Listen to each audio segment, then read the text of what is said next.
Saudações, queda livre! Agora a gente vai concluir então essa nossa série sobre os vídeos da vida e das obras do Galileu, apresentando as duas principais obras dele e também os desdobramentos de seus conflitos com a igreja, como a gente disse.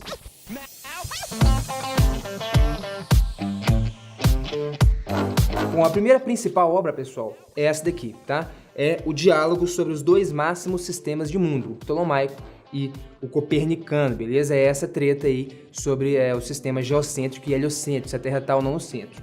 A gente falou no finalzinho do último vídeo que o Galileu acabou respondendo lá ao padre que fala sobre os cometas, dá uma alfinetada na igreja, a igreja chega junto dele e fala o seguinte: cara, você pode continuar seus estudos, mas fica quieto aí, fica de boa. Ele é obrigado a fazer um voto de silêncio. E o pessoal até fala assim: cara, você pode falar aí sobre os dois sistemas de mundo, sim. Ele tinha um certo carisma ali com o pessoal já, mas você não pode favorecer um em função do outro. Você tem que ser imparcial, não é isso? E ele publica essa obra aqui em 1632. É uma obra riquíssima e é uma obra em que ele também apresenta uma parte muito legal da sua literatura, que a gente vai discutir com muita calma. É algo parecido com o que ele faz no Duas Novas Ciências, que é a outra obra, que é uma estrutura de livro em um diálogo entre três personagens, né? O Simplício, o Salviati e o Sagredo, que é quem? Aquele camarada dele, que ele conheceu. A gente falou no primeiro vídeo do Castelo Gótico, cor-de-rosa e tal, que era um cara muito requintado na literatura, que influenciou muito o Galileu. O Sagredo aparece como um dos personagens desse diálogo.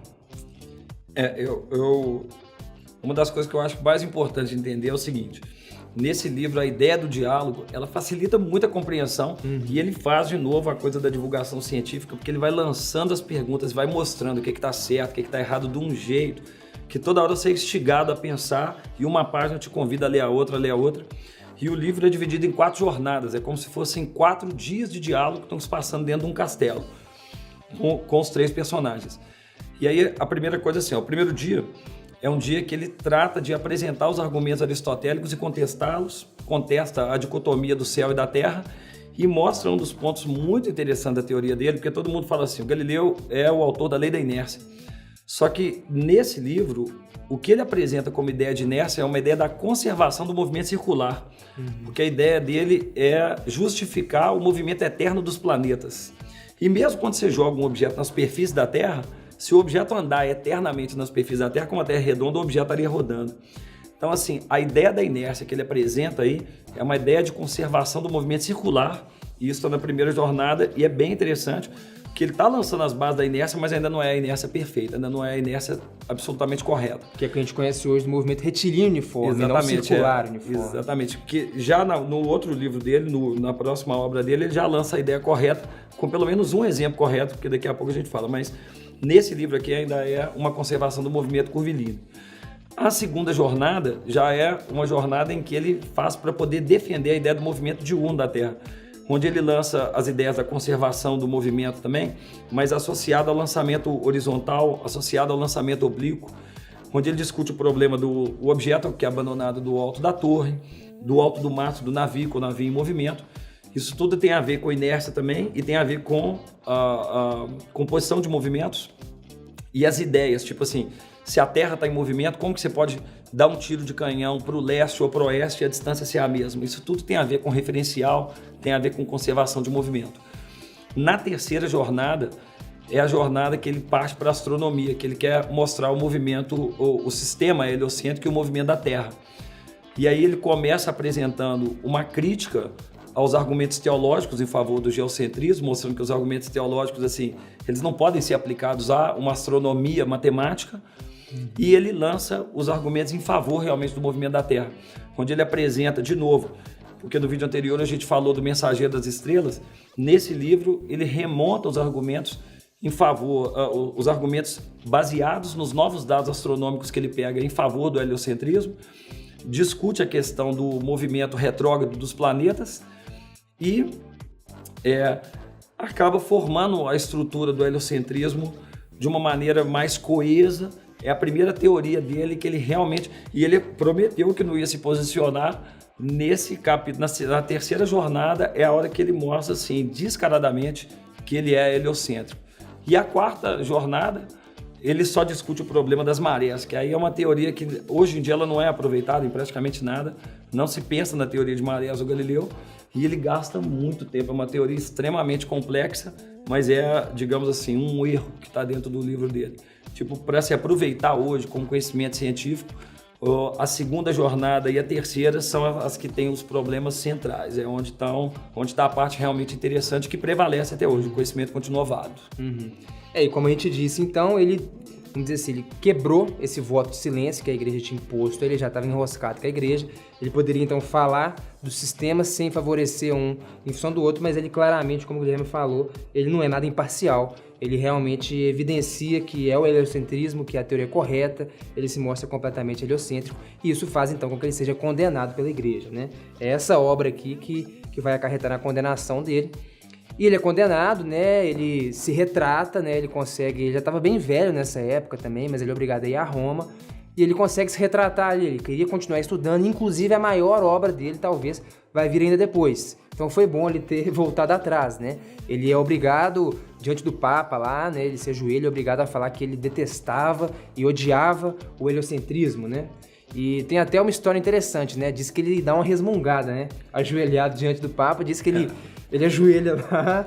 É a forma dele de teimoso também. Exatamente. Né? Assim, sempre teve essa forma cara de teimoso, subversivo, né? De querer sempre discutir com a autoridade, né? No respeito, a ser irreverente. Extremamente irreverente. Exatamente. Tem a história conta, né? Que diante lá do Papa, né? Se redimindo, pedindo perdão, falando, como eu disse lá, que ele odiava, que ele detestava, que abominava o heliocentrismo, que isso aí estava errado.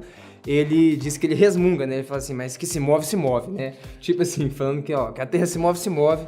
E o Papa, o que é? Não, isso aí, falei não. E além de ter sido condenado a negar toda a teoria heliocêntrica, ele é proibido de lecionar sobre a teoria heliocêntrica e fica em prisão domiciliar pelo resto da vida. A partir daí ele fica mais doente, fica mais velho, ele já estava muito velho. E aí ele lança a última obra, já no final da vida, que é o Duas Novas Ciências, que é o livro dele, assim, que para quem hoje está interessado em conhecer Galileu, assim, aqui estão os problemas mais interessantes. Do Duas Novas Ciências, eu acho que de tudo que eu já procurei do Galileu, o exemplo mais perfeito que ele tem de inércia está aqui dentro. Porque ele estuda aqui a queda com a resistência do ar e é um tratamento da queda com resistência do ar muito legal. Tudo que você sabe hoje em dia, tipo o problema do paraquedista. O Galileu nunca pensou no problema do paraquedista, mas ele inventou um problema similar.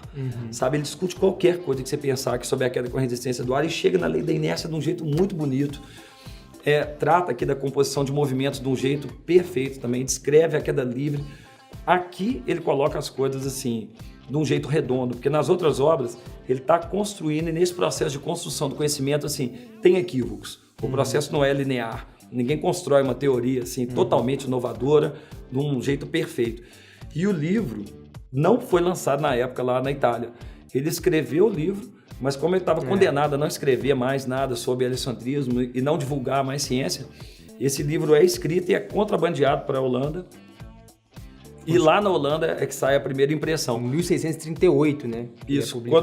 Quando esse livro volta para a Itália, quando esse livro chega na França, chega na Inglaterra, o Galileu já não está vivo mais, e esse livro cai na mão dos alunos dele, dos ex-alunos dele. Todo mundo que tinha sido aluno do Galileu já estava hoje no posto de professor, e aí a obra dele floresce. Aí, de fato, ele ganha o mérito todo, pega o mérito depois de morto, assim, né? Que acontece, mas um cara que está enfrentando as maiores autoridades do seu tempo, ele não tem oportunidade, ele é reprimido. Mas quando a obra aparece, de fato, ele já é reconhecido dentro das universidades como autoridade, além de que a autoridade da universidade e a autoridade da igreja já não estão no mesmo nível. Assim, a universidade a universidade já começa a ter uma importância maior, o conhecimento científico já está em outro lugar. Não, esse livro aqui é riquíssimo. Talvez esse aí tenha sido um dos contrabandos mais importantes aí da ciência. Exatamente. E a gente vai discuti-lo com calma depois, né?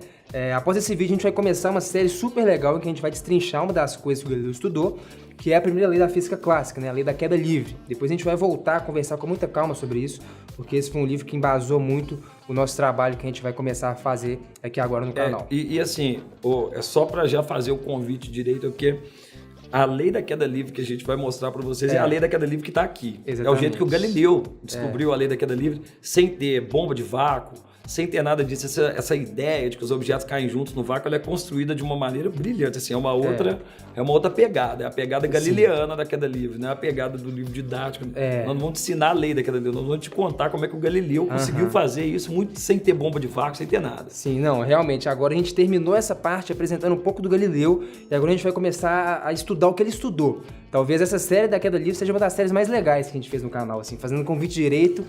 Pode aguardar, vai ser uma parada bem legal mesmo, vai estudar a queda livre como você nunca viu na escola, realmente como o Galileu construiu e chegou nessa lei. Fechou? Mas por enquanto então é isso, né? Acho que a gente termina aqui agora essa série biográfica do Galileu. Espero que vocês tenham curtido. Deixem seu comentário e interajam o que vocês acharam. E espero vocês nos próximos vídeos da Física Clássica. Um abraço. Valeu!